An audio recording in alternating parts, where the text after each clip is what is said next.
Hey guys, welcome back to our weekly session of question and answers with the experts. I've got Les Crowder with me.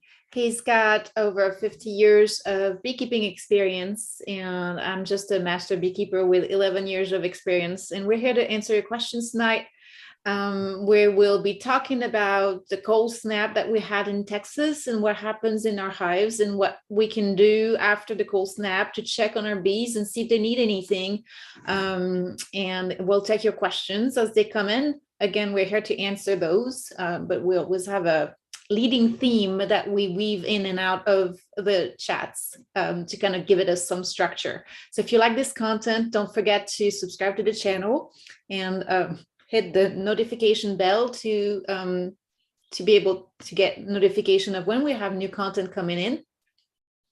And we'll take your questions, email them to us or send them through the YouTube channel, and we'll answer them at the next session. So Les, I'm going to let everybody in, and while we get started, we can start talking about what happened during the cold snap, what it is that we need to be worried about, if any, and what do you recommend we do? Okay, good talking to you and everybody. Hey, Brad. And it looks like you got help. So today, Oh, you got help. You got a bee on your shoulder. Brad on Zoom has got a new queen bee, I think he said. A little stuffed animal. The holidays were good to him.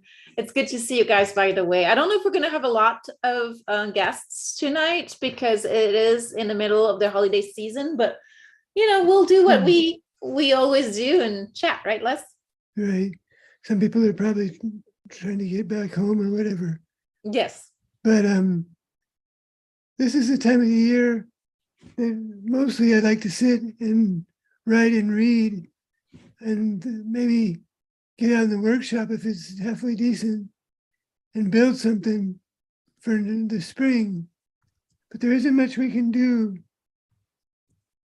And it's hard not to worry when this cold snaps come through. And this was quite a cold snap. And it's very easy to. It went down to what, the 8 or 10s? Is that right? Yeah, and it's a cold snap that hit the whole United States. So beekeepers all over the United States are experiencing extremely cold weather. I'm sure that even the New York beekeepers, they're used to cold weather, but this was extra cold and extra fierce. And what it brings up is that, there's nothing you can do once it starts. Everything had to be done in the fall. And we did as best we could, and we always anticipate that it's going to get cold. And so what do? You make sure they have plenty of honey. In our case, we didn't have much brood going into the fall because they cut back so severely on brood when there's no flowers blooming. But there's got to be a handful of bees. And the problem here is it gets to be a pretty small handful. Can they keep warm? If it's mildly cold, they can all keep warm. If it gets really, really cold for a while, that's their danger. Is what can they do? Because they have to generate heat with their own bodies and insulate the area they're heating with their own bodies. There just aren't enough bodies. That's a problem. Right, like the penguins, right? They cluster, and the external bees are going to get a little bit colder. The center is going to be warmer. They're going to decouple their wings from their wing muscles from their wings, and then they're going to shiver that really fast to generate that heat at the center of the cluster. And as they exchange and switch positions, the ones that were out the outside layer warm back up a little bit. But to your point, Les, there's a critical mass there that needs to be achieved so that that center can stay warm, right? Right. Is your analogy of the penguins and Happy Feet, we can imagine if there were only 10 penguins, then there'd be nobody, most of them would be on the periphery. There'd be a few in the middle, but the ones in the periphery would be getting cold there wouldn't be enough in the middle to take over their space. And that's the issue that we get into with the bees. If they get too small of a clump, they can't keep warm. And we saw some of that a few years ago. Yes. I didn't notice it so much last year. We had a cold snap last year.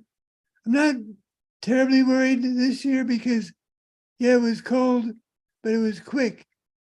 It didn't last very long. And we've seen bees that have fell, even quite a few bees in a fairly large cluster that were acting stunned, or we almost thought they were dead. Then we noticed they're moving very slowly.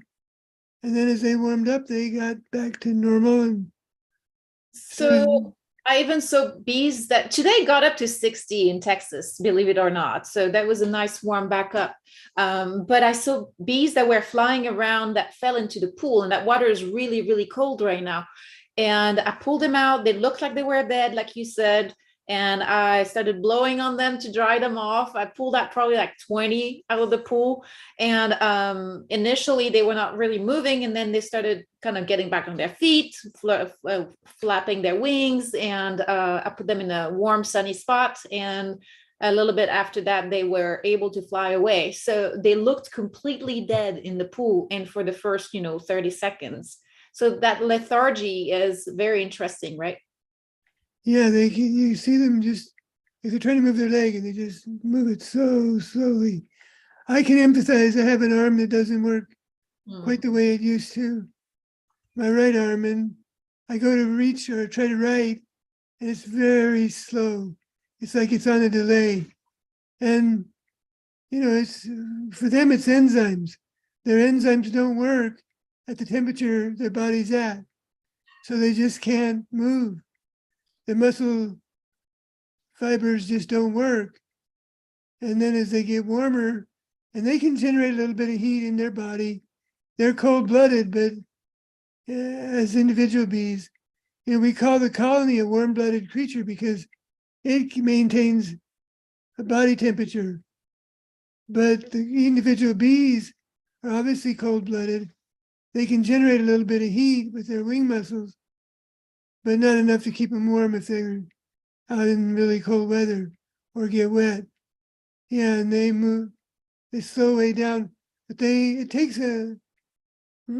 they totally freeze and their blood crystallizes into ice, yeah, they're dead. But if they get really cold and manage to keep from actually having their blood freeze, they'll come back and they'll join the hive and help it keep warm. And really, most everything we could have done, we should have done at the end of the fall, which is insulate the box if you want to, insulate over the top of your top bars if you feel.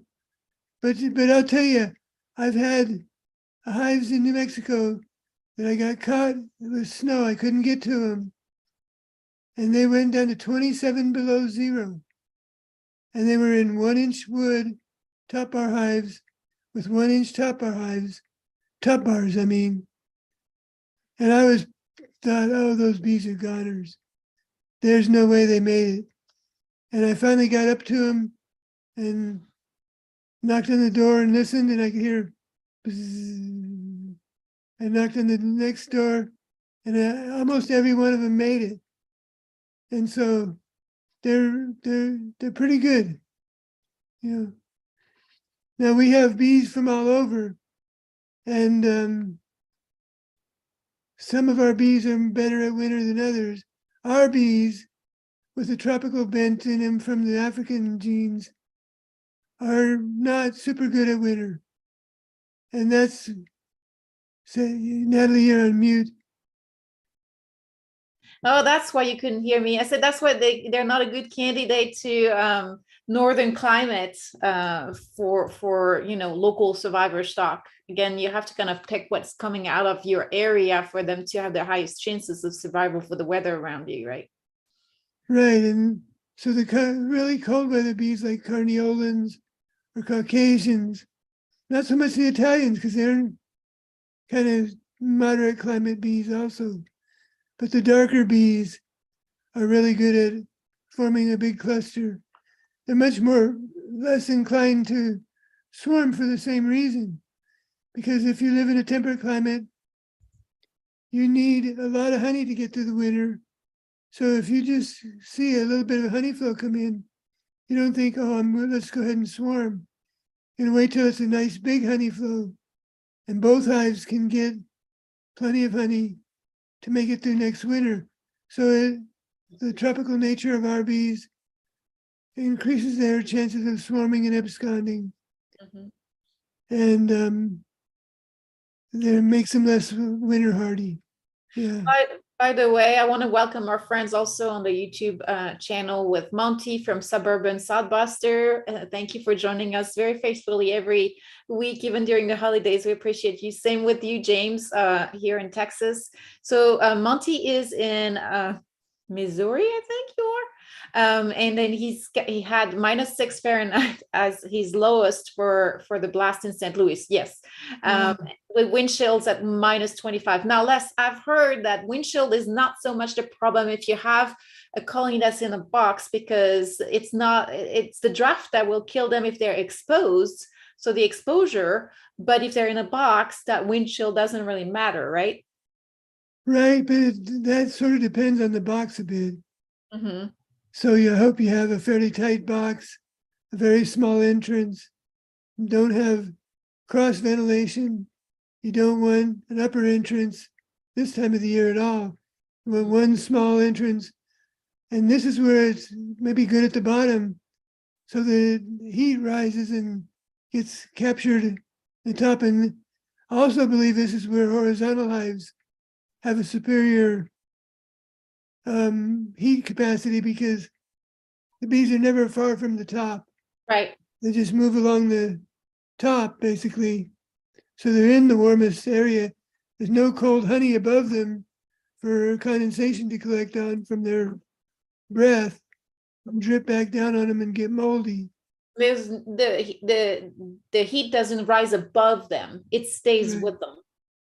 Right, and so that's and I have mentioned before that the Azeri beekeepers, I was told when I went to Azerbaijan to try to convert them to vertical hives, and they told me, oh, you Americans try that every time and they don't work here. We do much better with our horizontal framed hives.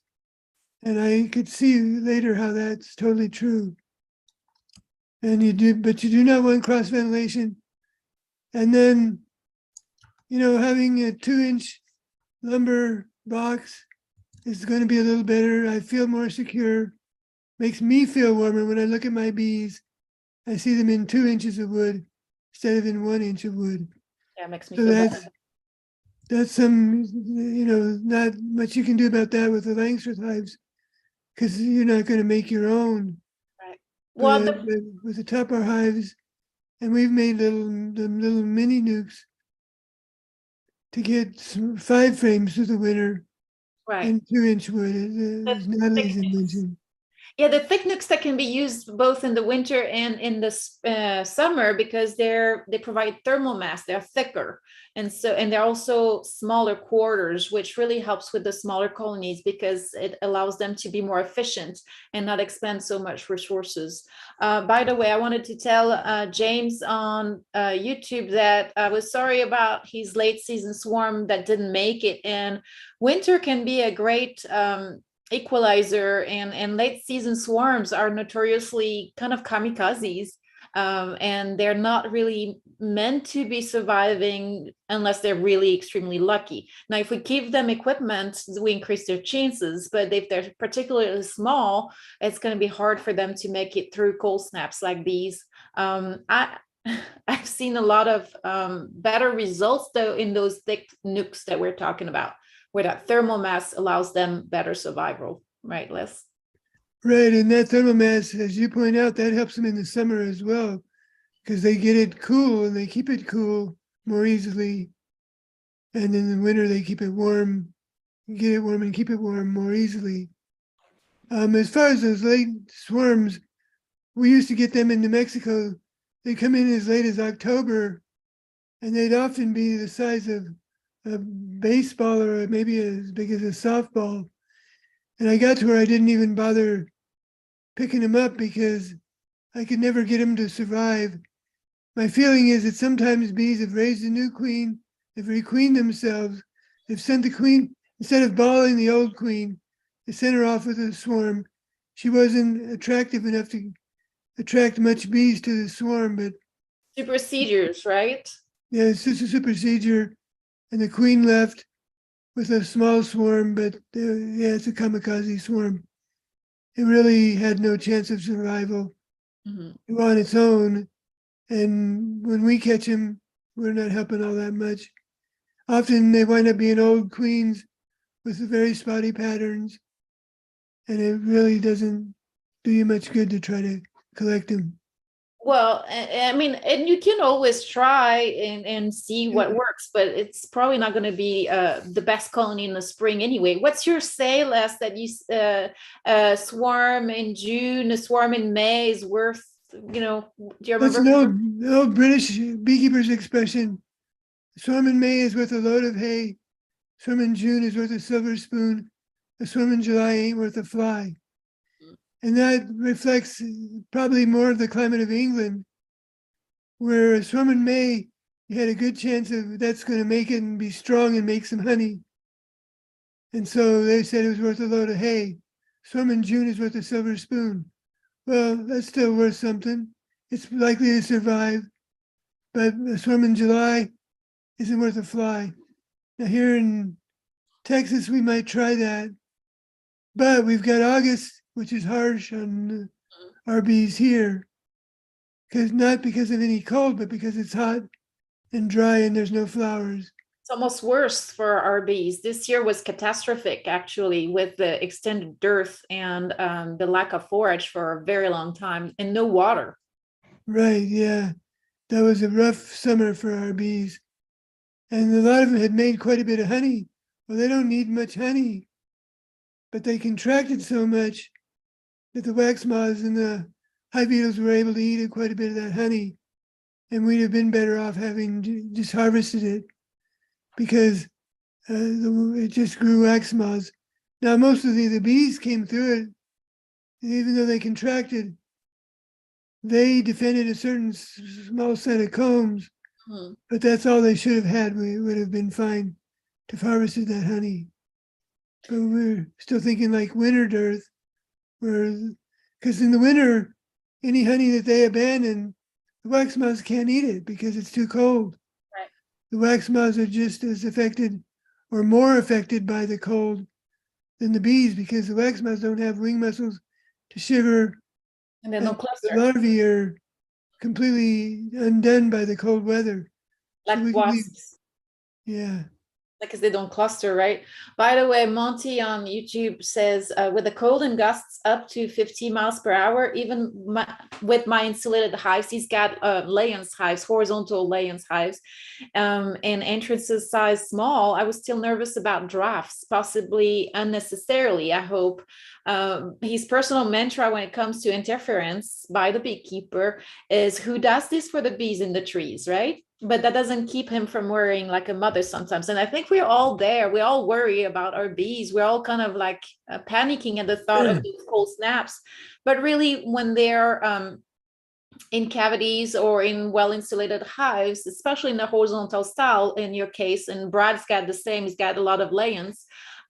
We have them as top bars. Well, the impact is not as big, and they've stocked up, they've hoarded all that honey for them to have those reserves that they need. And if they don't have a super large population and there's no drafts, they're not going through a lot of the resources, right? So ambient air is not necessarily the killer. It's, again, exposure and moisture and low populations, right, Les? Right, and it is hard not to worry when you sit here, because we think of ourselves being out there, and it makes you just shiver. But they should be up for it. It takes being tough to live as a bee, and bees are pretty tough. We have bees from the northern mountains of Germany that are used to very, very cold weather, And so there's some of that genealogy in a lot of the bees around. And they've even taken Africanized bees in Costa Rica from coastal areas of Costa Rica up into the high mountains of Costa Rica where it got very cold. And they found that they still formed a winter cluster and survived, because that was an experiment done years ago when, before the Africanized bee came to the United States, we were thinking, well, maybe the cold will keep them from getting here. And when they did that experiment, they realized, no, they can be pretty winter hardy, surprisingly. Mm. And so that isn't going to stop them from getting here. And it, of course, didn't. And we here in this area don't have much winter anyway. We've been through our winter, maybe already. We'll see. We may have a few more, may have one more cold snap. But all you can do is hope for the best. The Right. bees have had a chance to propolize a lot of the inside and chink up, and then they know how to keep warm. And particularly if you've got bees in a horizontal hive, I think you're many times you're way ahead of there, because they can cluster near the top Mhm. and stay in the heat zone. There's less cracks between boxes and things like that. That's another thing, you want to prevent um, drafts. So at this time, I would not necessarily go and crack open the hives and break those propolis seals, because there's not much you're going to be able to do anyway, and they should still have resources from storage in the fall. And then you're prepping for them to have enough for the winter. What will be more important is in very early spring, when it starts warming up and they've already started their, with the winter solstice, they're going to start resuming laying and growing very slow at first, but once the days warm up, that's going to pick up really rapidly. And that might cause them to go through a lot more resources and kind of finish what they had in store. And that's when a lot of the colonies in Texas and other temperate areas end up dying, not because of the cold, but because of starvation later. Right, and it is the big swings that is probably the hardest thing on the bees. Mhm. To go for down to 6 below zero, like there in Missouri, and then get up to near 80 a few weeks later, that's kind of hard on them. And that's the issue we face now. And I think we're just going to have to keep reading from survivors, Mhm. and bees are going to have to learn to deal with that, because our weather isn't getting more stable. Seems to be getting more unstable. And like in New Mexico, it just a lot less rain, a lot colder, these cold snaps, and then in a few days warm. And here in Texas, we go from one extreme to the other pretty quickly. Like we're near 70 after we were down to 17. Right. Going into cluster and breaking cluster is what requires the most resources, actually.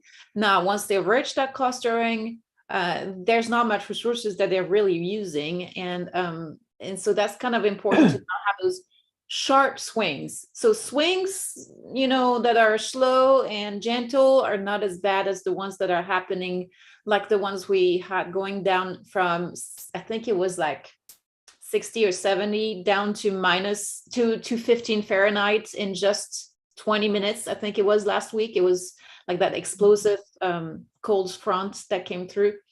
By the way, I want to remind everybody, we're going to talk about food with Kathy's question. If you have questions, don't hesitate to ask them. That's kind of what we're here for. Otherwise, we'll keep weaving through the theme for the day. But Kathy's asking, she's saying, during winter, at what point do you decide to remove a comb that has only a small patch of resources? I feel bad removing combs that have a small patch of liquid honey, but is it better for the colony so that it can stay warmer less? Well, I wouldn't remove the comb unless you can, if they're a vertical hive, you've got an empty box with one comb in it. You don't want space above them that's empty, isn't very helpful. But if there's a comb with a little bit of resources in it on the side, I would leave it in there, because they're not necessarily heating it. They're keeping their little cluster warm. and when it gets warm, they're a breaking cluster, and they can go over and get some resources out of it and clean it out. Mhm. And they're not likely to be any robbing or anything like that now, because there's, it's cold enough that the bees are all staying inside. So I wouldn't take any resources out now unless there was a reason why you had to consolidate into a smaller box and they didn't fit or something. Yeah. But I would leave all my resources alone. And I really have to reiterate what Natalie said.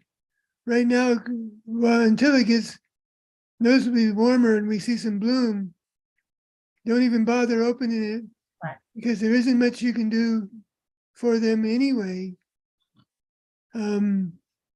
If they need a queen, well, there's no place to get queens. And you don't even know if they need a queen. The queen isn't laying, you didn't see her. Well, she could be there and you missed her. And she isn't laying, not because there's anything wrong with her, but because it's too cold and they're not inspired to raise brood. Right. And then opening them up and exposing them in the process. I mean, even if it's 50-55, it's still kind of a little bit on the lower side of the temperature.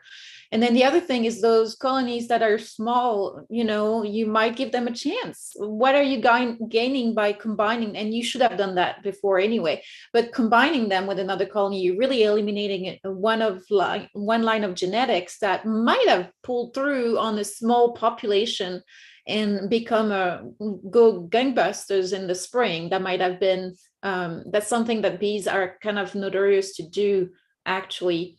The other thing is that the exception to what Les was saying, I think, would be if you did forget and left a big box of mostly nothing on top of their heads on a vertical configuration.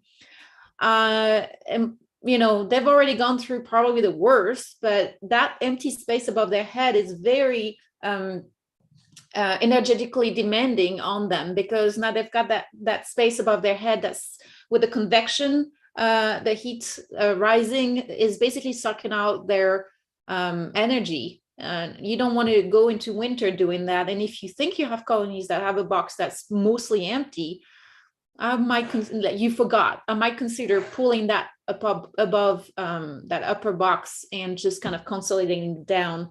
But that's probably the only exception. And you're still, there's a trade-off because you're breaking some of that propolis seal. And the idea, if you have that type of hive, ideally you put a little insulation over the top, because that heat is mostly trying to rise and lengths tops. The ones you buy with the masonite right over under sheet metal has no insulation value whatsoever. So they need some insulation on top of the hive. Yeah. So James is asking, should I take the frames of honey and nectar and put them out in the field and let them rob it out? I don't want to open a hive that's active, meaning probably to give them supplemental honey. Les, what's your take on that? I'm pretty reluctant to do that open feeding, because the hive that needs it the most won't be the hive that gets it. The hive that needs it the least, the biggest hive with the most honey, will wind up getting most of that honey.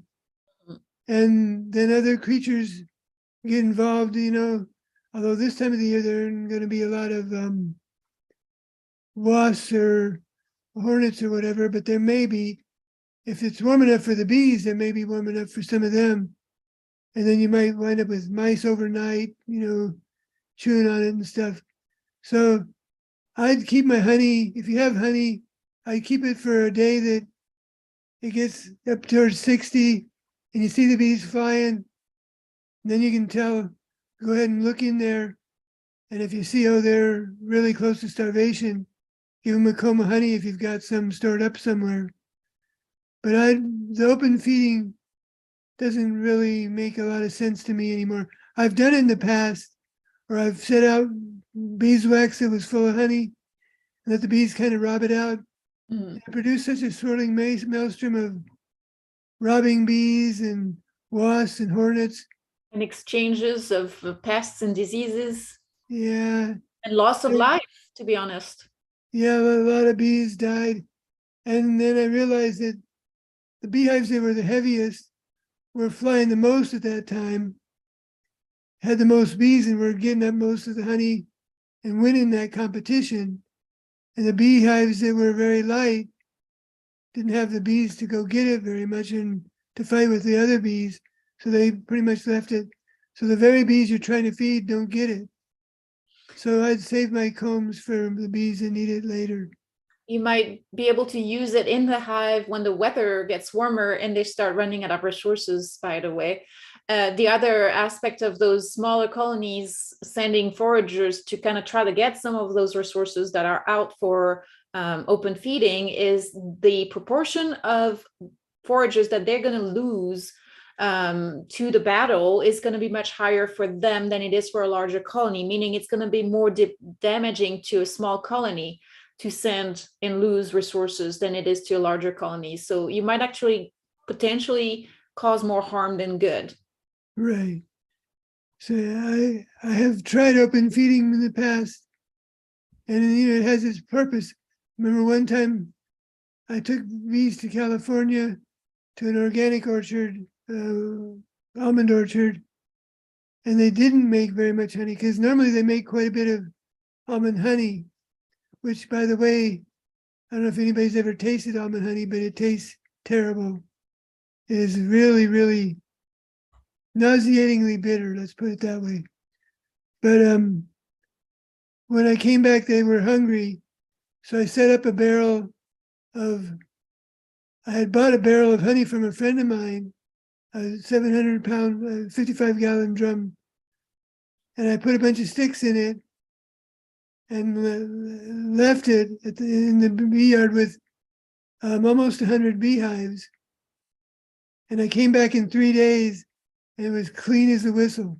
Mm-hmm. There were some dead bees around, but the barrel was clean as a whistle. But then it was the same problem of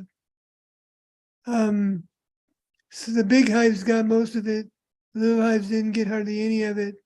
And I realized this really doesn't work.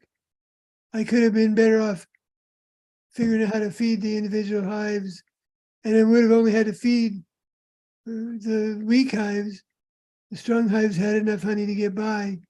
And so that's what I do now is I just feed inside the hive, or I don't feed outside at all.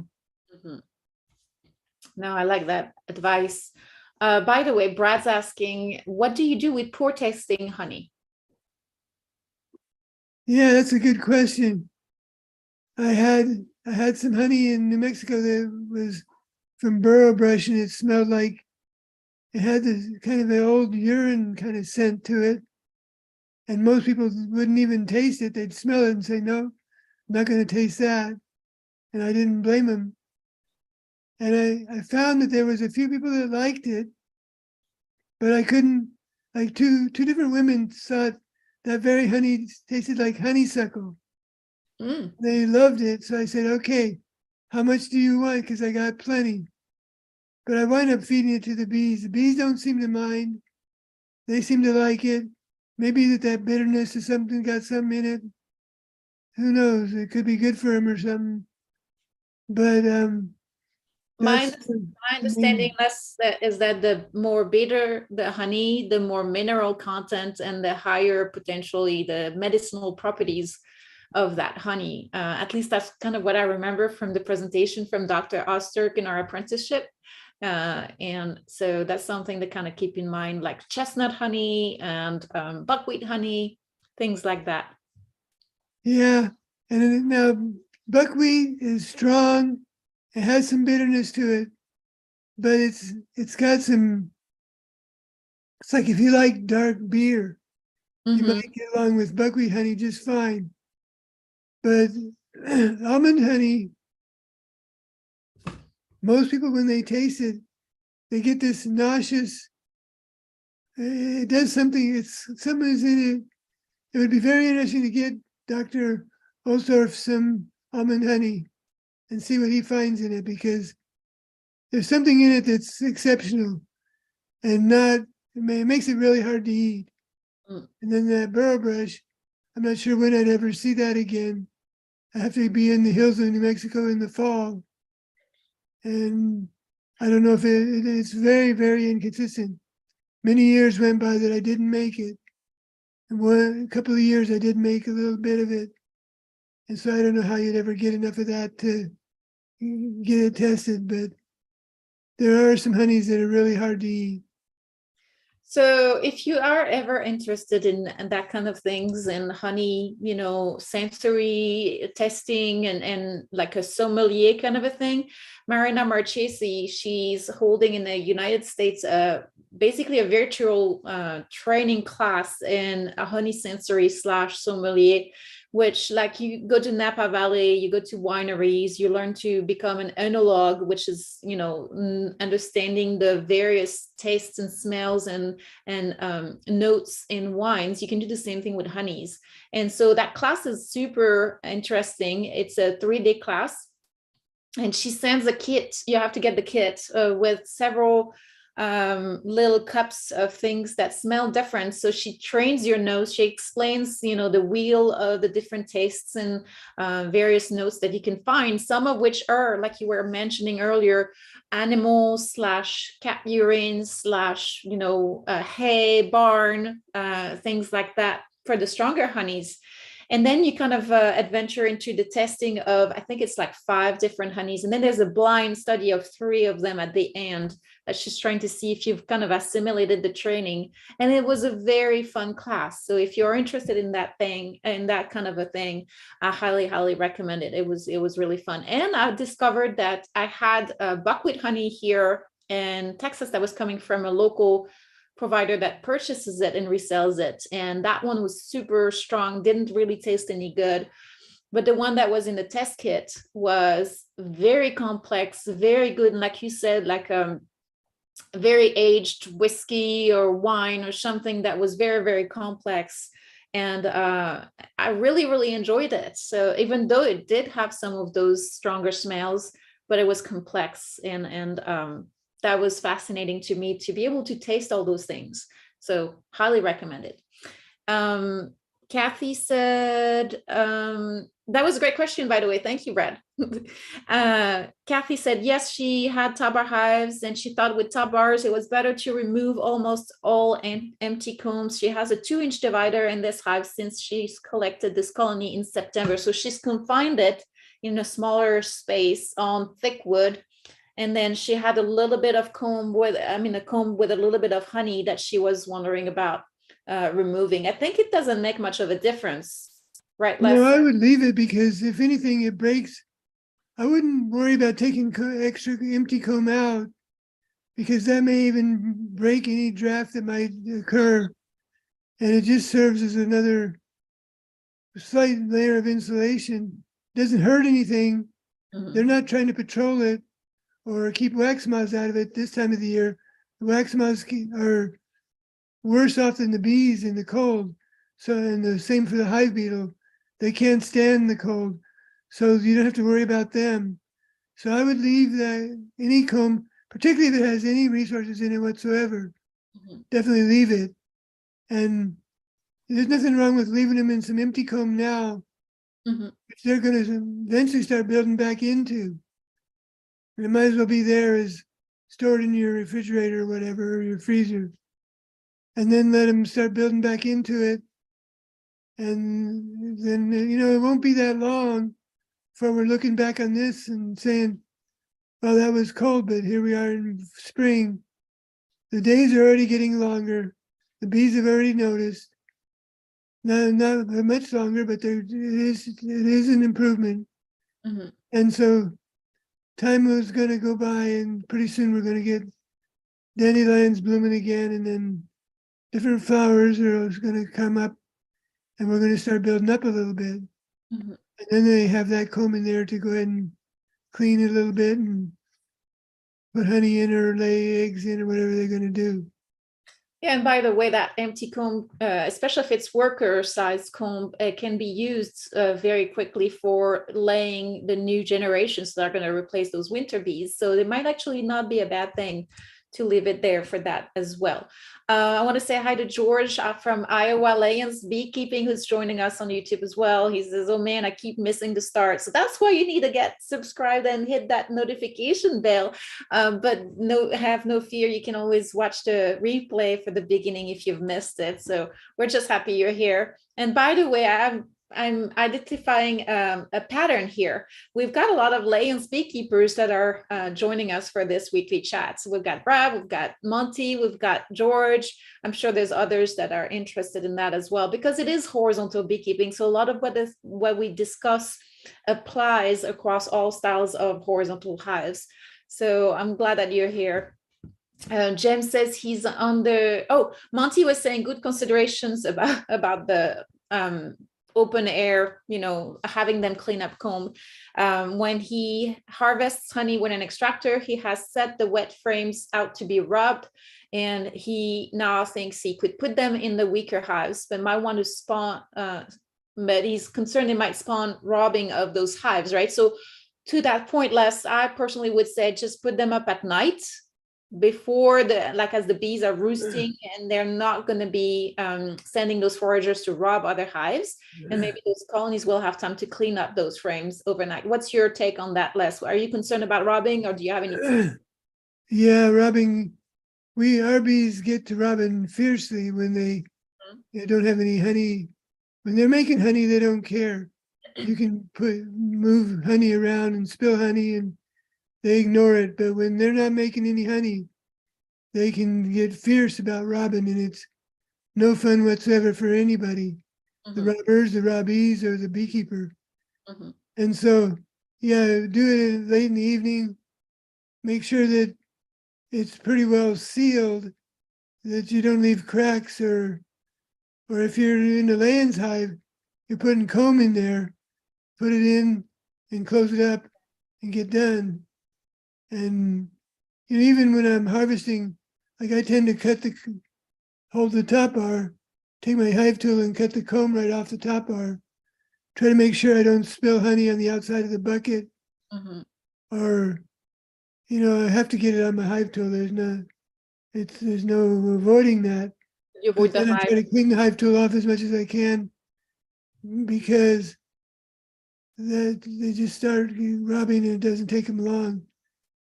But otherwise, that's a great idea, to put those wet combs inside the weak hive. But then make sure that weak hive has its entrances pretty well buttoned up to a real small entrance, so that you don't initiate robbing. And that's basically feeding them that wet honey that's on the combs. So yeah, you want to be careful with that. Sherry Lane says, when you put comb from another hive in, do they ever have a problem that it smells differently than what they're used to? That's a great question. Well, they probably notice it, but I think they notice it's honey more than anything, and that gets them excited, and they'll go and just start cleaning it up, and they'll move it over to where they want it. When we put it in there, it's not in their organization, but they'll quickly find it, smell it, lick it up, move it, and then it's their honey. But I'm sure they probably notice a lingering scent from other bees. What I find so interesting is that they did some research recently, and they found that you take bees from different hives and feed them from each other's trophallaxic exchange. So feed them from the crop of the other bee from the other hive, and they would be accepted in that hive, not because of their color or their smell, but because they shared the same gut microbiome. That's what makes them sisters in their minds. I'm sure that they notice that's the smell of honey being made by different bees that had a different gut microbiome. But it's the gut microbiome that makes them feel like members of the same hive. Because bees are constantly feeding each other inside the beehive. And so they all share the same gut microbiome. If you can get the bee to feed another bee from another hive, then she'll be accepted by the bees of that hive because she has the same bacteria in her stomach and intestines. And that's the key to getting queens accepted. When you put a queen in a cage, they'll smell her and try to sting her. But if a few of them reach through and feed her, now she has their gut microbiome. That makes her much more acceptable to them. Initially, yeah. That and the level of maturity of the queen, right? So if she's like very confident, her behavior, her demeanor is going to also play a role. If she's flighty and young and still kind of not sure of herself, she's not going to be accepted as well as a very well mated and basically established queen. Right, yeah. By the way, speaking of the robbing, did you guys know that the Italians are the most notorious robbers? They're the worst when it comes to robbing other colonies. So if you like those Italians because they're gentle, just know that they come with a package on that and on diseases and on needing to be fed and treated. So there's a lot of trade-off there that you're leaving on the table for that gentleness, which, by the way, is not necessarily that much gentler than the other bees. In some instances, especially in large colonies, they all have the potential to get defensive. And even Africanized colonies can be very gentle. It also depends on how you manipulate them and all kinds of other factors. So those were our questions. Some of the Africanized bees can get very robby too. I've found that it doesn't take them long. When you spill honey in the honey dearth, the flower dearth, the Africanized or tropical bees can get to robin very fiercely. And yeah, so I wouldn't, you want to stop robbing no matter what, because it's just no fun for anybody. And no bees seem to be totally exempt from it. So take your precautions there. We're going to come back to nutrition during the winter and what happens if we think they don't have enough food. But I wanted to circle back to what Monty at Suburban Sodbuster was saying, that basically, if you don't like the taste of the honey, that just means it's better for you, is good marketing. Basically, just kind of associating those strong tastes to medicinal properties. James says, I'm of the understanding that dark honey has more nutritional value than the spring flora does. And that's usually what, I mean, it's kind of a generalization, but that's exactly what Dr. Osterk from the University of San Antonio says as well. So right. And, years ago, the British did a study on tea, honey sweetening tea. Dark honey tended to turn the tea gray color. Turned out it's because it had more iron in it, which made it chelate with the tannic acid and made it very precipitated in the tea. So darker honey had higher iron content. And so that's probably a good thing for the most part. Yeah. So that's fascinating. Let's go back to bees. Winter, we just came back from that cold snap. The weather was a lot warmer at 60. Bees were starting to forage. That requires resources, and maybe between that and the clustering resources that they might have gone through, at what point do we need to worry, and what can we do when we think a colony is not going to have enough food to make it through the spring nectar flow? Yeah, so on a day when they're flying pretty vigorously and it's getting towards 60 degrees, 70, then you can open them and take a quick look and just see where they're at. And, most of us worry tremendously. And when we take a look, we find some honey. And then all we have to do is find not even very much honey. And we should quit worrying because they're okay. But if you don't find any honey, then they're in trouble. Then, you might want to consider, I've fed them crystallized honey or honey in a jar, in a feeder, or sugar syrup, or the cake sugar. I've never used much of those dry or solid sugar Sugar bricks. Yeah, those guys. I've never tried those very much, but you need to get him something to get him through until the flowers come in. And the flowers will come in quicker than you realize.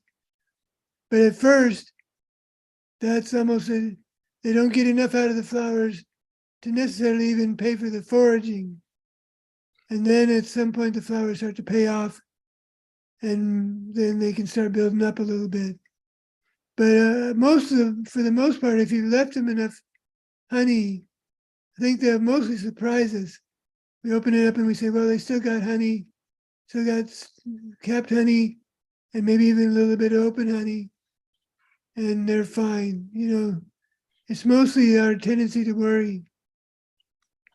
Well, and then I was going to say there's a couple of things. There's the fact that it's easier to look and see if there's still honey in the back of the hive on a horizontal configuration than it is cracking up the entire vertical configuration and kind of like poking through or removing frames to make sure that they still have honey. So there's something to keep in mind when you're trying to figure out what your beekeeping philosophy is. Horizontal is going to make it a lot easier to not disrupt that colony and still kind of poke in the back. And just kind of stop at the first comb that you have honey. Like you said, as long as there is honey, they're fine. The other thing is the winter bees are basically a different caste of bees. It's a fourth caste of bee. They're completely physiologically different from the summer bees in that they are storing a lot of food, basically resources, energy in their body, in their fat bodies, in the vitellogenin.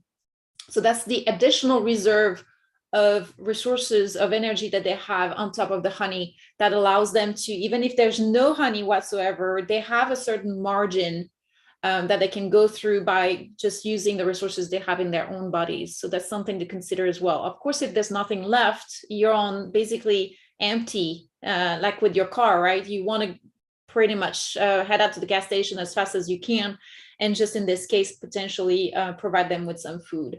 Now, there's an argument some people will make in the extreme fringes of treatment-free beekeeping, where if you have to provide them with help, which they would not get in nature, then maybe they're not fit.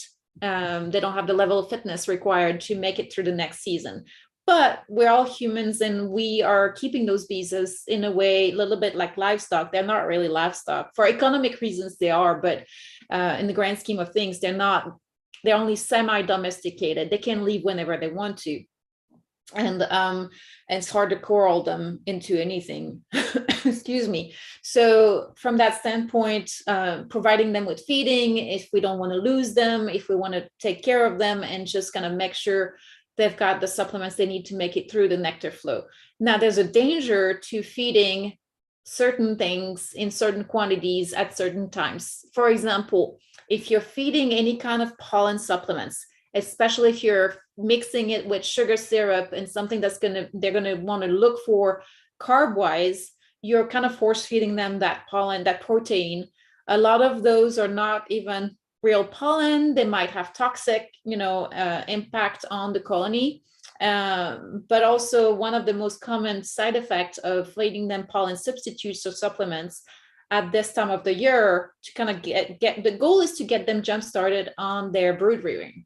The problem with that is it's a commercial practice that was initially meant for those that were going to take their colonies out to pollination contracts way earlier than the nectar flow kicks in their area. So they have special needs for doing this.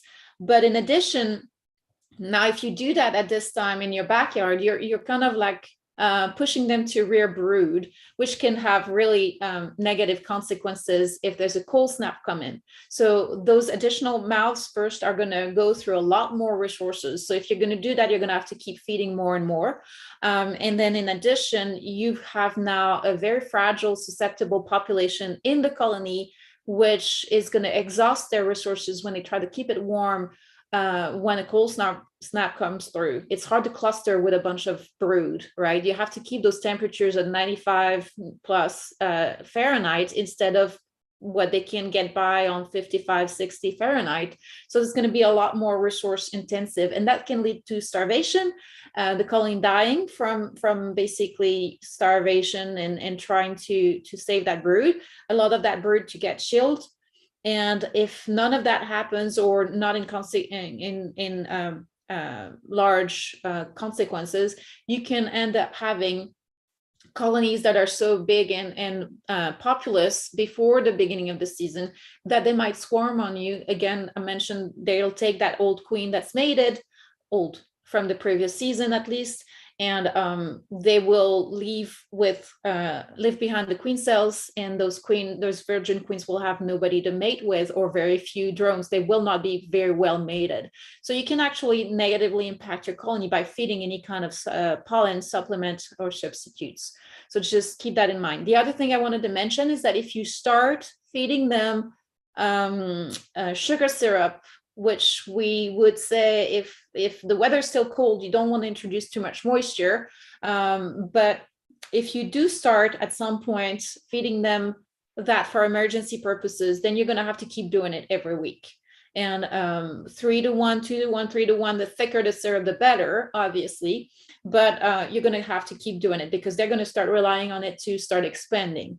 So a lot of the mistakes that the beekeepers make is that they're going to start feeding, they're going to start growing, and then you cut them off.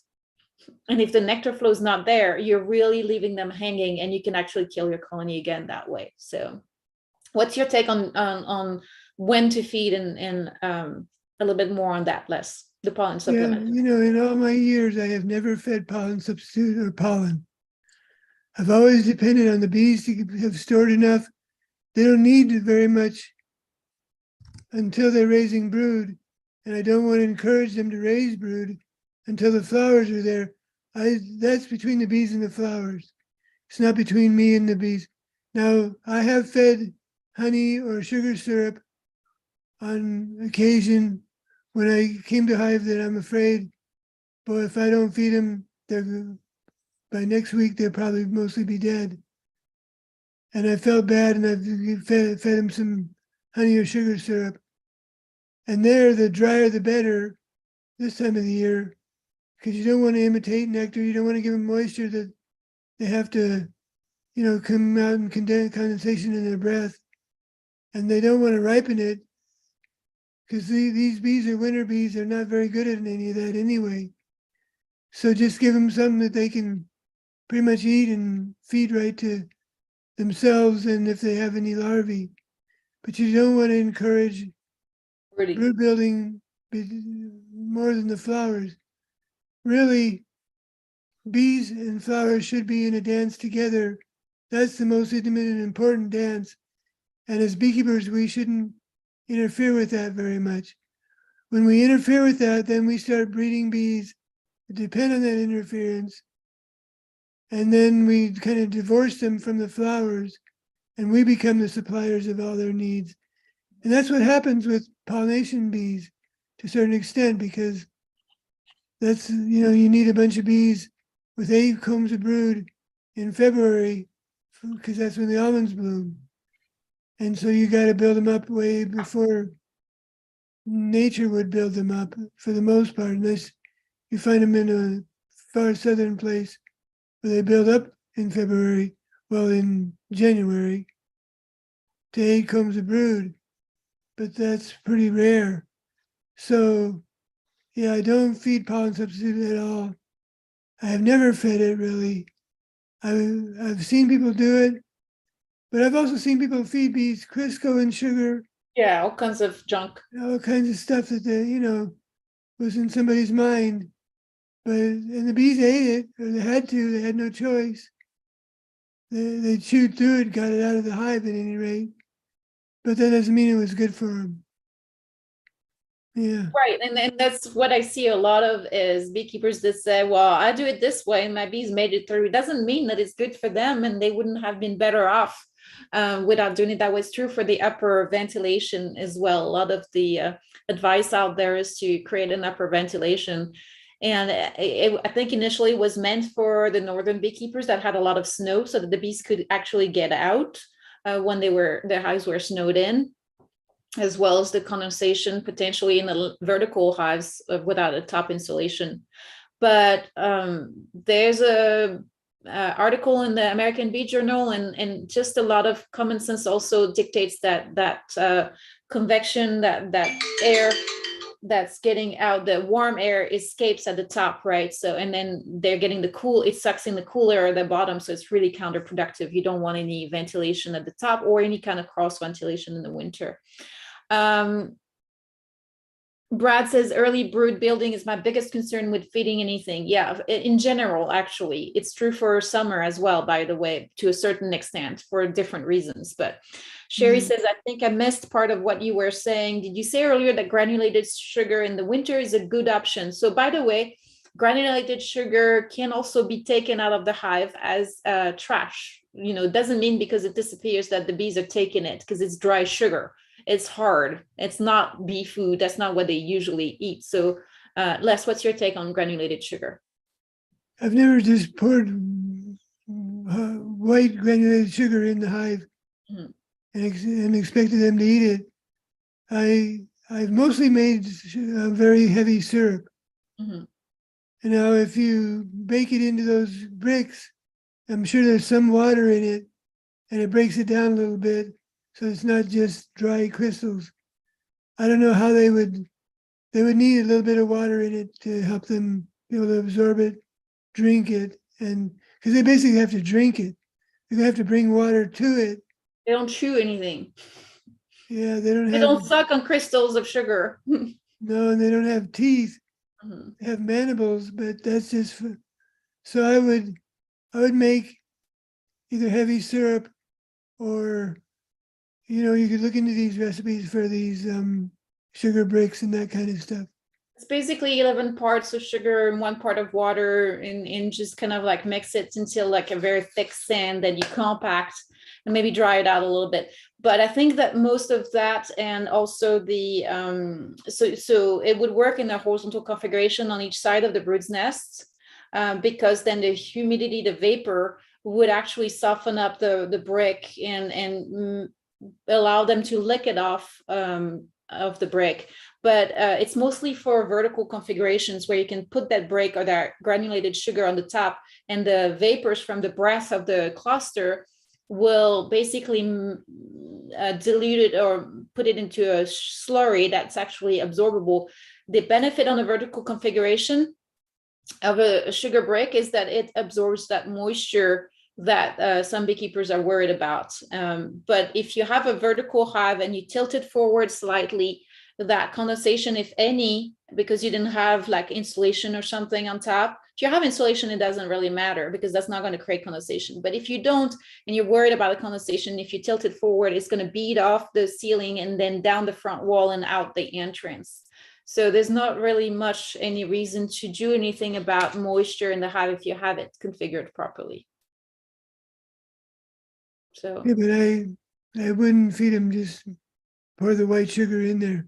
I would definitely like to get them some moisture in with it, and they're going to have to lick it and drink it, and so it's got to get liquefied for them to carry it back to the brood nest.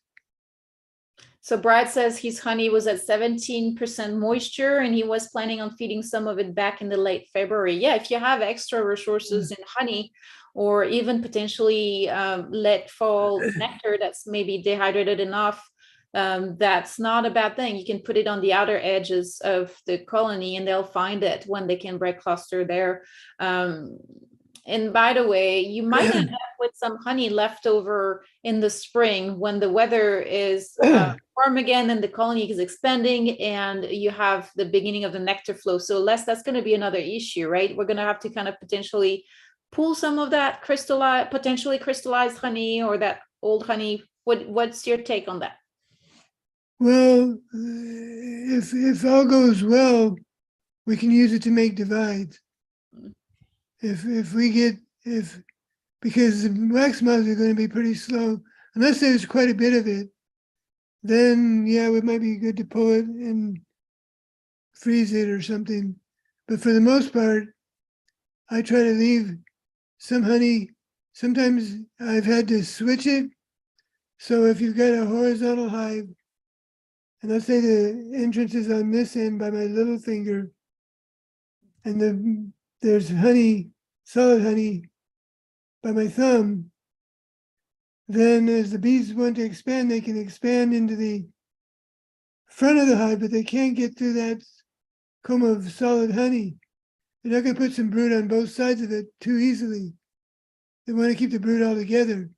So what I've done is I've taken the honey and the empty combs in the front and switched them. Put the honey in the front and the empty comb in the back. Now the bees can chew into the honey a little bit as they go, keep it protected from wax moths, and expand into the empty comb towards the back and just keep it expanding. And then if I still have crystallized honey left over, and the bees are making honey, hopefully they're also getting ready to make a swarm. I'll make divides, and I'll need some combs of honey for the divides. So that's what I would do with honey left over in the spring, if there's any, and there should be some left over. We've left some bees pretty heavy in some of our areas with 9 and 10 and 12 combs full of quite a bit of honey. So it's very likely that they could have some left over. You know, one of the things that has surprised me the most, Les, is how little honey they actually go through left on their own devices. And so that's actually, they hoard a lot of it, and a lot of times so much that, you know, they don't know what to do with it. And it creates that barrier to expansion of the bird's nest in the spring, in the horizontal configurations anyway. But I'm always surprised how little honey they go through, actually. Right. Especially these bees around here, they're very frugal. They really cut down to a small size, and they're very frugal with their honey. So Monty from Suburban Southwester says, my bees were packing in pollen like crazy this year, even when nectar supply was low. I think some feed pollen sub just because they're told they should, regardless of what the bees need. And that's kind of a lot of people think that they need to feed their bees, but bees are not dependent on us. They really are not. And to your point earlier, Monty, it's like, what would the bees do? They would not have us to feed them if they were in the trees, right? They never needed us. Right. That's the very kind of bees we want to keep, is bees that know how to live with the flowers. Bees have been living with flowers for ever since there's been bees and flowers, millions of years probably. And we don't need to step in and supplant that relationship with soy pollen and brewer's yeast. Right. So I just realized it is 8:32, and we've been babbling about bees as usual. It's kind of to keep us warm in the winter, because we're missing messing with the bees and just playing with bees and being out in the field in the sun. And but I hope that at least it got you guys a little bit warm in the heart and nostalgic about your bees a little bit, and have a better understanding of some of the things that we would do as natural, you know, minimal intervention kind of beekeepers to keep our bees healthy at this time of the year after a cold snap or before the spring nectar float kicks in. So we thank you for joining us during this holiday season. We know that a lot of you are traveling or having plans with your family, so we're really particularly thrilled to have you. And we hope that you come back next week and join us. So George from Iowa Alliance Beekeeping, it starts at 7:30 p.m. Central Time. I hope that you can make it next time. You're welcome, Monty. So glad to have you every week, as usual. Brad, so Sherry saying, what Brad says, great discussion, guys. Thank you for your time. Sherry says, thanks again for the great information. Happy New Year. Brad says he wishes everyone was going to Hive Life to meet other people. I bought tickets and I canceled my tickets because of the main speaker that made some inappropriate comments.